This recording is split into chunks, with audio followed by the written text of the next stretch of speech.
Hey guys, welcome back to my channel. And before we get into it, make sure you like this video. If you like it, you gonna like it.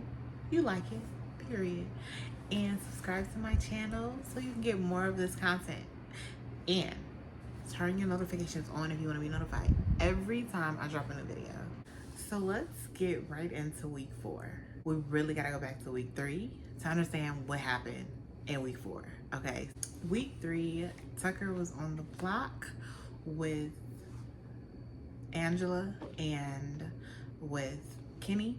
When he won the veto, he gave Angela the veto and she was taken down off the block, and in her place was MJ.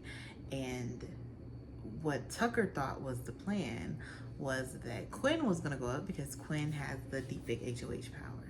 Cedric told him the day before the veto ceremony, to use the veto on himself because we don't have the numbers to do what you're trying to do. So, which is get Quinn evicted. So Tucker was like, fuck that. He said, fuck that. Like, that's literally what he said. And he used the veto on Angela and then was mad at Cedric because he was blindsided, right? Anyways, now Tucker is against Cedric and Tucker wants Cedric to go home. We know that Quinn has a defect HOH, so Quinn is the HOH this week 4, no matter what. So let's get into week 4. Okay, this is why we're here. Angela.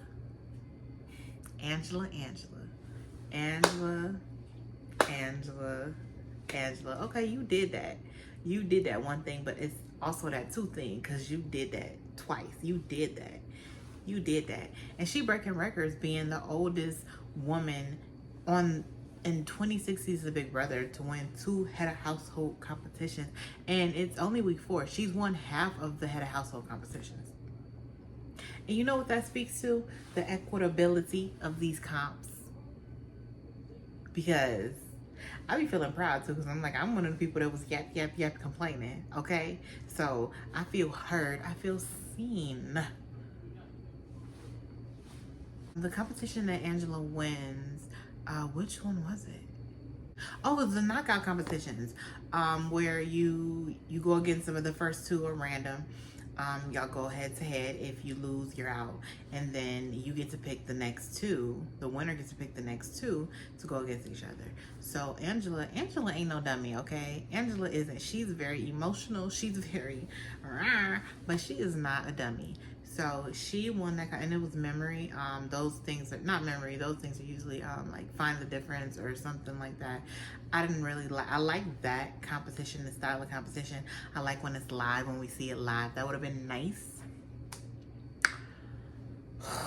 Came with them all, but I didn't like the theme of it. I didn't like that whole theme of it. They're really gonna have you with the AI of it all, and like, stop trying to make fetch happen. Like, I get it, okay? I get it. Kinda, maybe a little bit. Like, they're on theme, okay? Like generally, I like that competition, and the style of competition. Angela wins. And Angela is HOH. Everybody's confused about exactly how Quinn's power works, and it's he gets to pick the nominations, and they're like, does Angela think she picks the if someone gets vetoed, she picks the renom. That ends up not being true. She also thought that she was gonna be able to like pick her noms first, and then the deep fake was gonna take over, which it wouldn't even make sense. And that's crazy. And because then you put up 2 people, and then what, you make more enemies, you make more rivals for nothing. Like, that would have been dumb. Then it's about, can Quinn play in the next HOH competition? And I do believe that if this would have been a secret to at least most of the house, this what is it called, deep fake HOH, that maybe things would have turned out differently as far as playing in the HOH comp. But at first he thought he did, and then he thought he didn't, and it ended up that both Angela and Quinn played in the HOH competition, which I thought, like, fair. I really didn't like how Jag won HOH back-to-back with that little twist last year. I really didn't like it. I thought it was best when Claire had it in BB23 and she kept it a secret, and then she had to throw the HOH competition, the next one. So I feel like the outcome of the outcome of the house, of whatever house it is, if it's 23 house, 24 house, you know, the outcome of the different houses kind of determines the rules around these secret HOHs. Because didn't Haley have one in BB 20? And it's just like that. I don't like how the rules change and flip, but I also do understand, like, okay, if he keeps it a secret, it's a different ball game. And if he has told everyone about it, then, you know, you can't be like, you gotta throw the next HOH competition, because it would have been,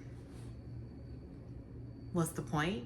And then also, if he would have won, or if Angela would have won, like either of them, even though it was the wall comp, Angela wasn't gonna win that, but if either of them would have won, it would have made for a very entertaining week. So, you know, producers is producing, you know. Okay, I see you or whatever. But Angela wins HOH competition, and Angela doesn't get to do anything. This kind of just gets her safety from being put on the block. Quinn uses deepfake HOH, and when they do it, we were all wondering, like, how are they gonna do this? One, because we already know, like, the house knows it's Quinn, and then two, it's like, how is it supposed to go to make people believe it? Because we haven't done this AI thing any other HOH, and now all of a sudden there is the AI thing, and it's like, well, this is different. Obviously, I would think that if 3 weeks go by and we didn't have no AI HOH, that they didn't do the noms, they didn't sit up on that screen and do the noms where Ainsley be at, and then week 4, all of a sudden there's this AI version of the HOH making nominations. That's not real. And what's the HOH gonna do? The HOH is gonna be like, that's not my noms, I didn't do that, that's something else. Like, I don't understand what that is, because everybody knows there's power-ups. It's not even like that. Everybody knows there's power-ups. So if that would have happened, it would have been like, damn, this must be one of the power-ups. It would, like, come on now. I don't think that whole deepfake HOH idea was fully thought out. Maybe they just want to do something cool. They want to do the AI thing. Okay, but make it make sense. So Quinn nominates Tucker, Mackenzie, and Cedric, right? Cedric volunteered. He volunteered, and I feel like this was kind of like partly an ego thing, because Tucker did it. Tucker volunteered. Tucker won the veto, gave it to somebody else. Then he won the AI arena, BB AI arena. And then now y'all got a little rivalry going on. And you know, y'all both coming for each other.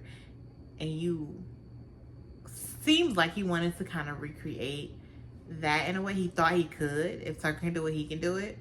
And that wasn't a smart move for Tucker to do in the first place. It worked out because everything somehow went right or wrong, and he came out on top. It was just like the perfect mixture of things to go in his favor. It was, because part of BB is luck. It is, when the game is played how it should be, part of it is luck. You're in the room at the right time to make an alliance. You play these games, these equitable games, where it is like chance, like when they slid the disc on the screen and you had to get the highest number, you had to get like, a part of it is luck. It really is. I don't think Tucker realized that. I also don't think Cedric realized that at that time. He also, the other thing that I believe is the reason he did this is he doesn't understand the game. We see now, we thought beforehand, right, that he knows like strategy wise, but he's not familiar with the actual playing of the game. So he probably hasn't watched the actual show. And when he did his interviews and everything, one of them he said that he never watched a full season. I wonder if he did once he was in Sequester. I'm not sure. But he said he had never watched a full season. He had watched videos about playing the game, about people talking about playing the game. So we see where that like missing piece is, because like, yes, he's charismatic, he's smart, and then he knows strategy wise what to do, but you're missing the key part of actually understanding the game, understanding what it is by watching players play it. And what really kills me about Cedric going up is that Quinn said that he would risk he will put it all on the line for Secor and Chemo. They are what are they? It has the visionaries, because they wear glasses. I'm a visionary too, but they're the visionaries, and he said like that's his priority, not the Pentagon, not the he's in the Pentagon, isn't he? Yeah, the Pentagon or the collective, or no, his priority is to Chemo. And all they had to do was let him know that they did not want Cedric on the block, because that is not the best for their game. That wasn't the best move for their game, especially at that point where they actually had power that they didn't really believe they had. I don't know if they didn't trust Quinn fully, but Quinn was with them. And I firmly believe if they would have been like, don't put Cedric up. Like, no, I don't care what he's saying. Don't put him up. Or maybe somebody on Cedric's team would have told him, don't volunteer. Take that shit back. Take it back. Take it back. Cedric would not have gone up, because Cedric volunteered. Cedric had an alliance with Quinn. They were QC, quality controlling this bitch final too, even though I don't think either of them really, well, they clearly didn't take it seriously, but it was something that they were doing. And if Cedric would have won another HOH, then maybe that would have made it real. You know? You never know. So I really wish Chemo, one of them, would have spoken up and said that they would rather not have him on the block, that they would rather have whoever on the block. I wish someone would have spoken up and been like, don't give Tucker 2 chances to not go home. Don't give Tucker 2 chances. Don't give him a chance to play veto and a chance to do the arena just because, oh, he's going to have the arena anyways. But so the fuck what? He might not have won. You ever think about that? Like, I feel like because that he had that luck of a week, and then, oh my God, starting I'm not going to talk about week 5, but he had that luck of a week. People, including him, believe that he's just a shoo-in to win, which is like, with certain competitions, kind of, yeah, seeming like. But there's gonna be a chance where competition come up and that shit he gonna slip. He gonna slip him, but you better catch him and kick the motherfucker out your house. The fuck? So Cedric lands his sweet ass. He's such a sweet little man. But he volunteers to go on the motherfucking block, and now he on the block. So they do the veto competition, and guess who wins the veto competition? It's a wild guess. Tucker. So Tucker wins the veto competition. Tucker now won the veto competition and now has the power to take himself off the block. He can take himself off the block. He's going around saying that he does not want to take himself off the block. He wants to use it. He wants to try his motherfucking luck again and use it on MJ. But fortunately for him, Angela kept telling him, like, that's not a good idea. That's not a good idea. That's not a good idea. What are you doing? What are you talking about? Take yourself off. Don't gamble that shit again. Because she's smart. My bitch is smart. She's smart. She was not having that.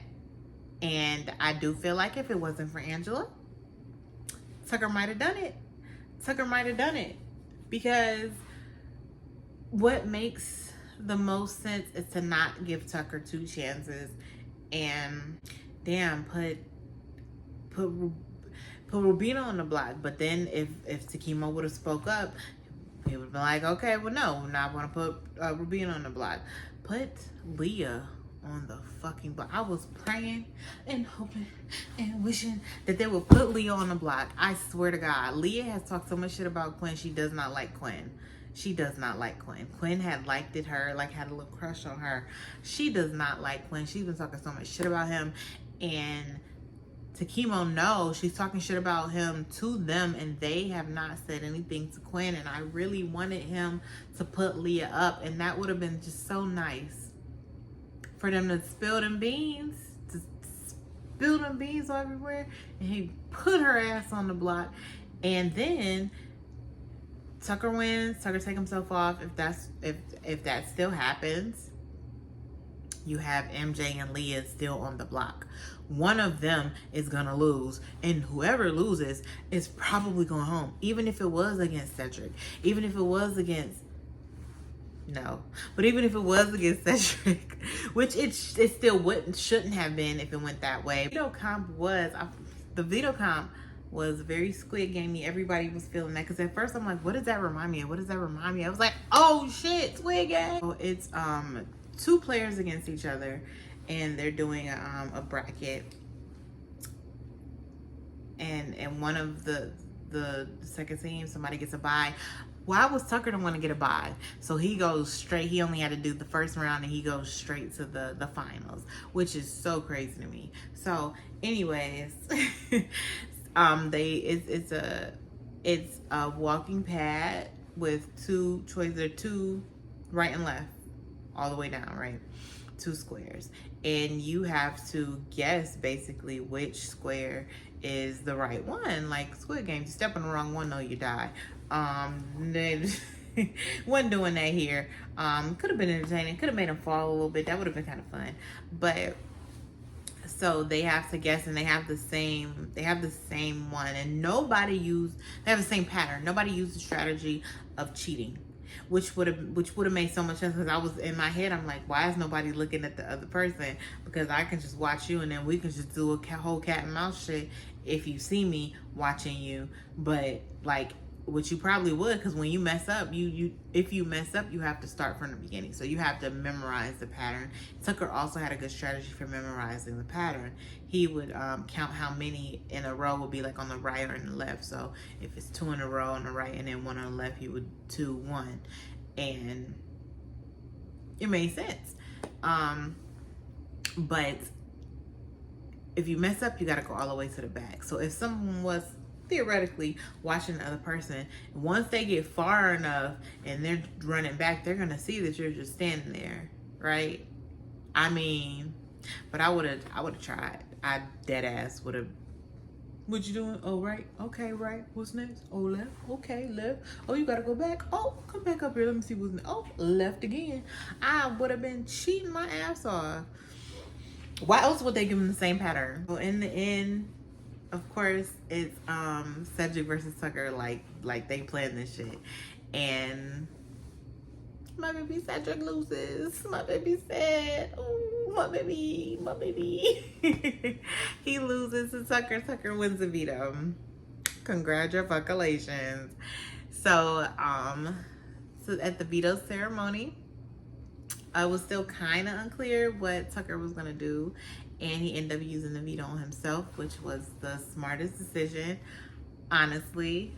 But I still wish he would have used it on MJ. That would have been nice. In Tucker's place, Quinn renoms Rubina, which he was clear that's what he was going to do.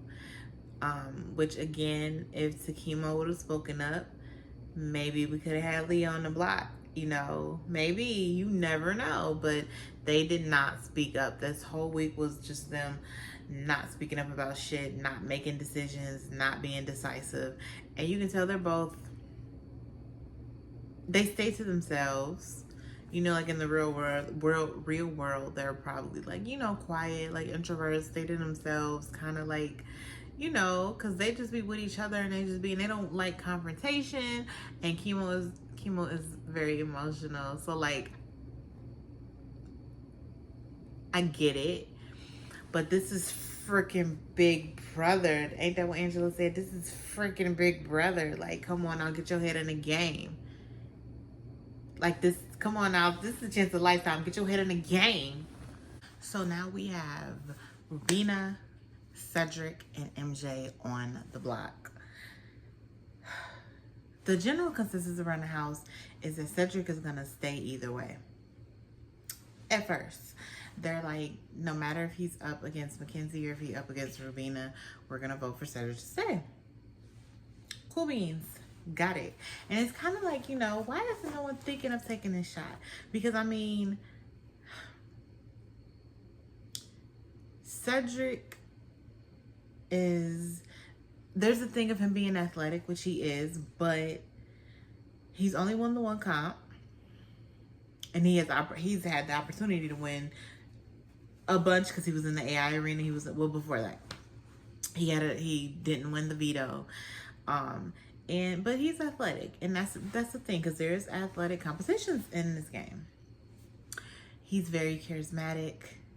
He's sweet. He seems to get along with everyone in the house, to really love everyone and like everyone else. Everyone loves him. So he's definitely a contender to win. So it is like, you know, maybe you just consider it. But for it to be Takimo to be the ones that are like the consideration, I'm not sure if that was the best move for their game to go further in the game. It would have been easier. They can still go far, like, and I hope they do. But I think it would have been an easier route if they would have kept Cedric, if they would have talked to Quinn and not had Cedric or Rubina ever on the block.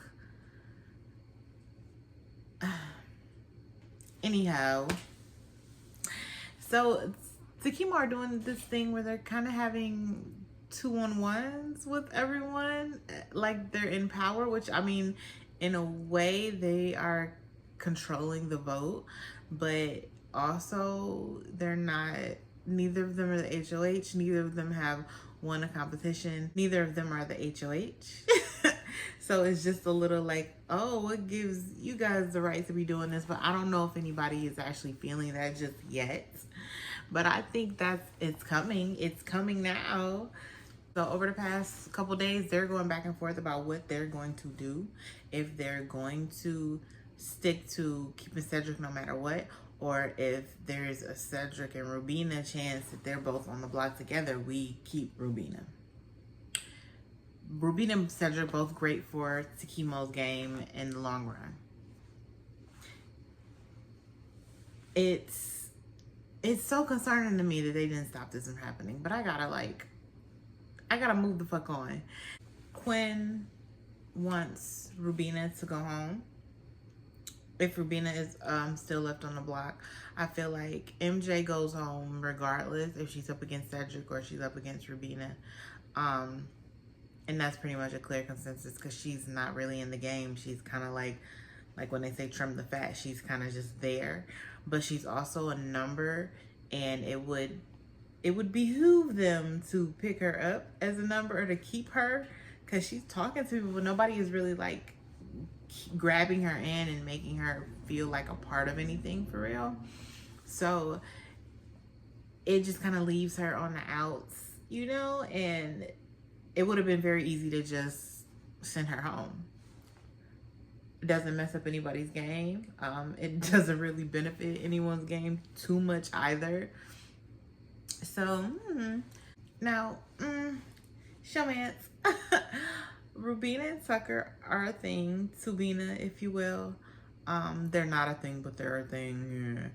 Yeah. And you know, they're cute. Like, they're cute people. As far as like they go, as far as people are, they seem like good people.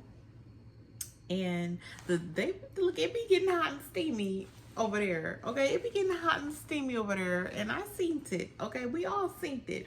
But chill that shit out. CBS likes these showmances way too motherfucking much for me.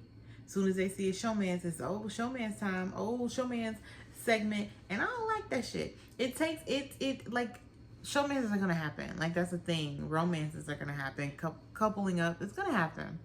You're stuck in a house with these people for a summer, essentially, or like 3 months, essentially, and you know, shit be happening. We grown. I get it.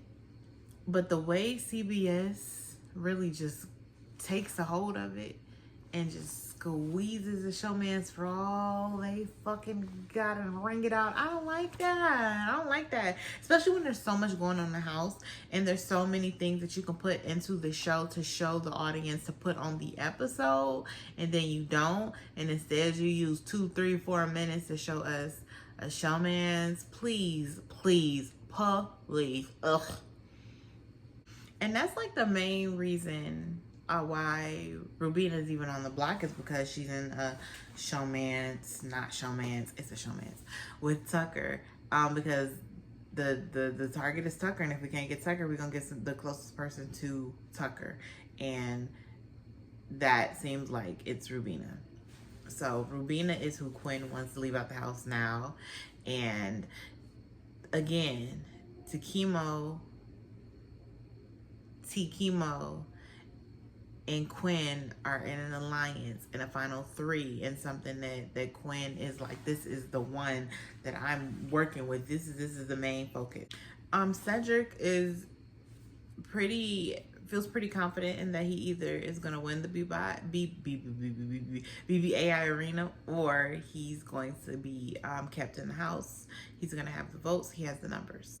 It's kind of like people already have the scenarios in their head. They already know what they're going to do in what instance, right? But literally the morning of the eviction, T-Core and Chemo finally agree that Cedric can go. Chemo had been talking to her about it and kind of bringing it up. It was kind of like in the interest of Tucker, because, you know, Chemo is a little... He got a little crush on Tucker. And it seems like he wants to work with him. It seems like he wants to, you know how crushes is. But Chemo, stand up. And I'm gonna hold your hand when I say this. Stand up. It's a $750,000 on the line. What you doing? Get it together. You gotta get your shit together. You gotta stand up. Put your chest out. Okay. Be a fucking adult. Be a grown up. But anyway, they agree. They decide that, okay, let's do this. It makes sense to them. Let's do it. Let's flip the house. We got this. They convinced Joseph, and Joseph was kind of down. He told them if they have the numbers, he'll do it, and it's kind of like, you are the number that we need to do it. What the fuck are you saying? And we also got Leah's vote for Cedric, and because of the secret, what was it called, the deep fake HOH that Quinn had, he lost his vote. So him nor Angela could vote, which means you needed 5 votes to stay, which is kind of crazy. It's week 4. They have the votes. They're gonna send my baby home. They're gonna send my baby my city boo. They're gonna send him home. Okay. So we get to the BBAI arena, and what it is a you know the comps where you have to throw the ball and on the other side you have to catch it and like roll it, and you got to do so many rolls. Whoever gets to that first wins. It's kind of like that setup, but you're rolling a ball on like the ledge part where it's like there's two inclines going up, and then there's one kind of a landing in the middle, and you have to get all of your balls on that landing and stay there, and then you get the other balls, and then you have to throw them to hit your balls that you got on the landing and knock them off, and then you got to go hit the button. I wish the button was like closer.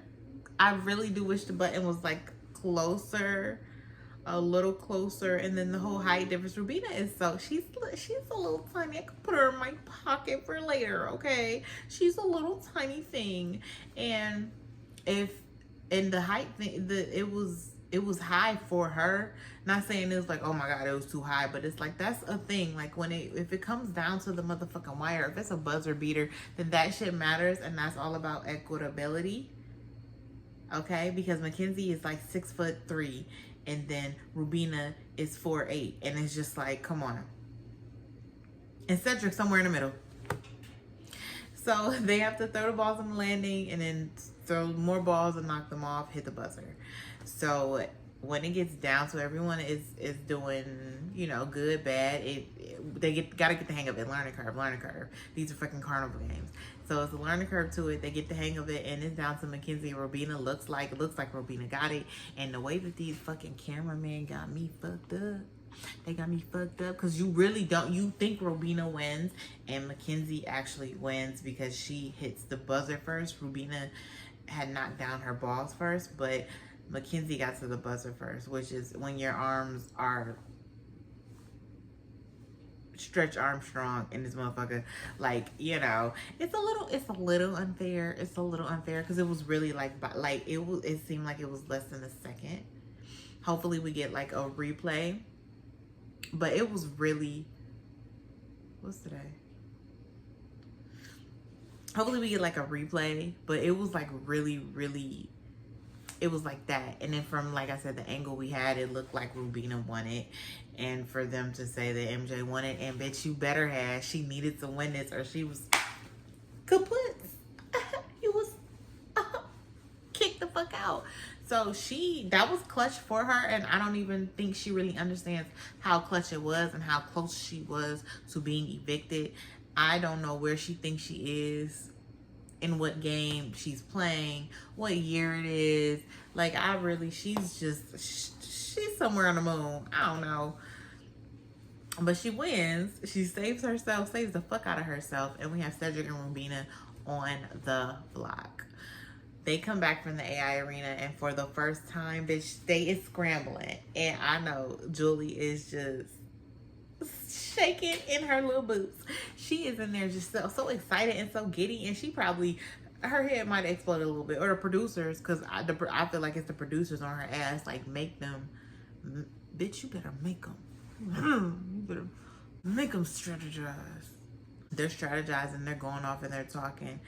Bitch, why is Brooklyn apologizing to Rubina? Like, you know, you're going home and I'm sorry. Not like that, but it was really like, it was heartfelt, and I really do think she meant it. But crazy, right? So that's happening, and Cedric's talking to Secor and Chemo and trying to get them to trying to get their vote. And they scramble for the first time that whole time, because the past 3 weeks Julie been like, you have a couple minutes to strategize, and they was like, girl, bye, we already know what's going on, we know what we're doing, what are you talking about, strategize? You don't get the fuck out of here, let us vote. But this time they strategized, they did. And Cedric is really just like the sweetest.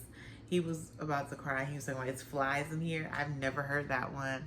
I've heard like dust. I've heard like allergies. I've never heard it's flies in here, because how do flies make you tear up? Anyhow. He's like the sweetest ever. He's such a great casting decision as far as like charismatic, wholesome, sweet. Like he seems, he's adorable. He's adorable. Then Rubina does her speech. To be honest, can't really remember it too much. And for the votes, Cam, Brooklyn, and Chelsea voted to evict Rubina. Joseph, Tikimo, Leah, MJ, Tucker, all voted to evict Cedric and keep Rubina in the house. And that's the way it went. And it seemed like Cedric was blindsided, but like, you know, when it's like they kind of feel it. It was like that, like, I feel this coming. And my baby went home. My baby going home. My baby had to go talk to Julie. He had to go talk to Julie, baby. So he hugs everyone and he leaves the house, and I'm torn the fuck up. I'm torn the fuck up. The house is flipped. The house is upside down like a pancake. It's flipped, and it's all on Takimo. Like, they did that.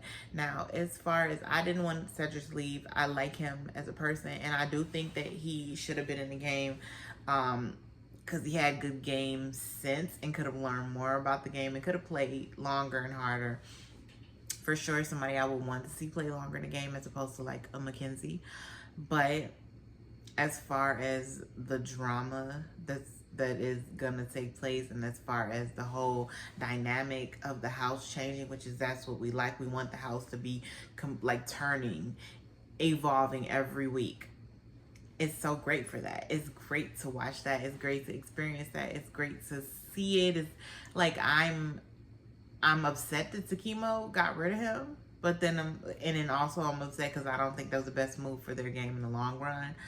When it comes down to Rubina and Cedric, probably when it's just that, when they're already on the block, when both of them are already on the block against each other, yeah, it's like, okay, Rubina's probably better to keep, better for them.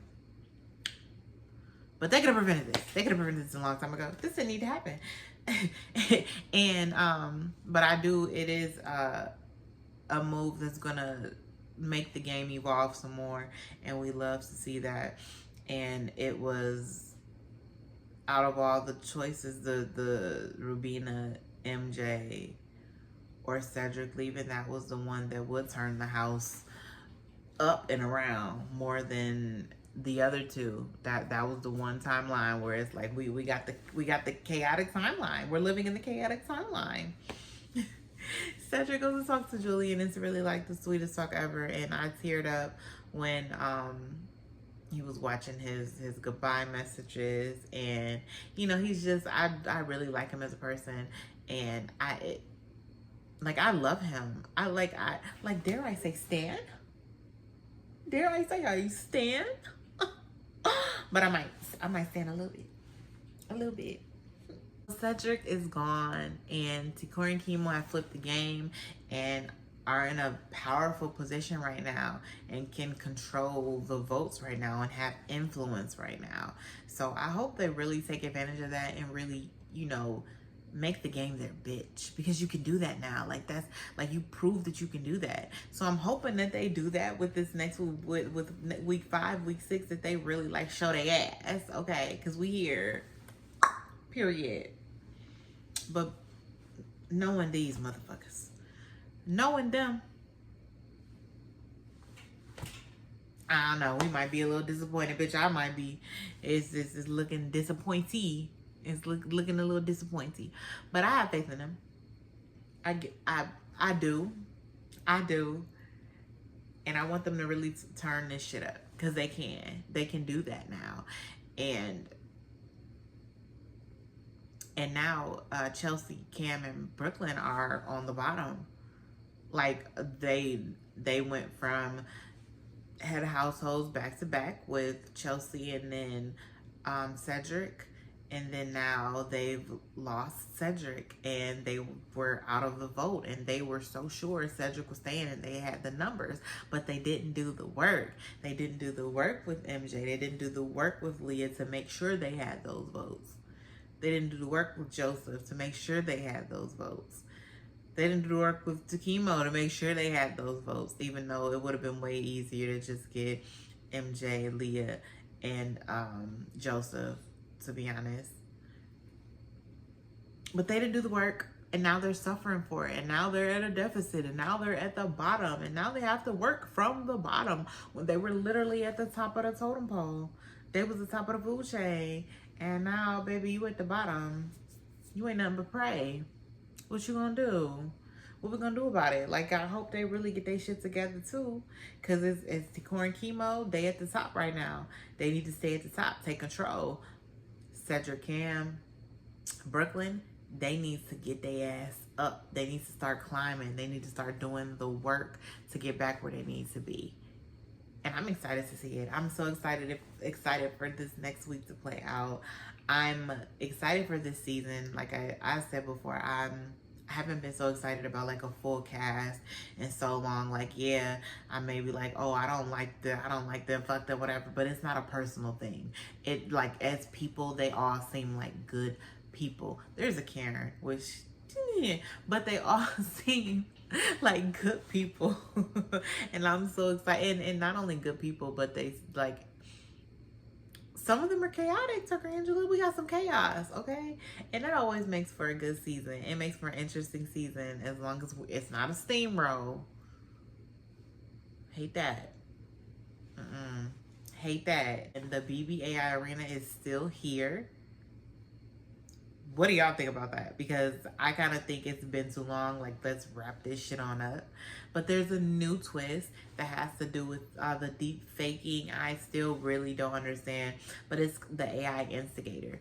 And America gets to vote on who we want to be the AI instigator. And I guess if they use the deep fake to instigate things, and if it works, they can win money. I don't like any of that at all, to be honest. Put the money in the competitions.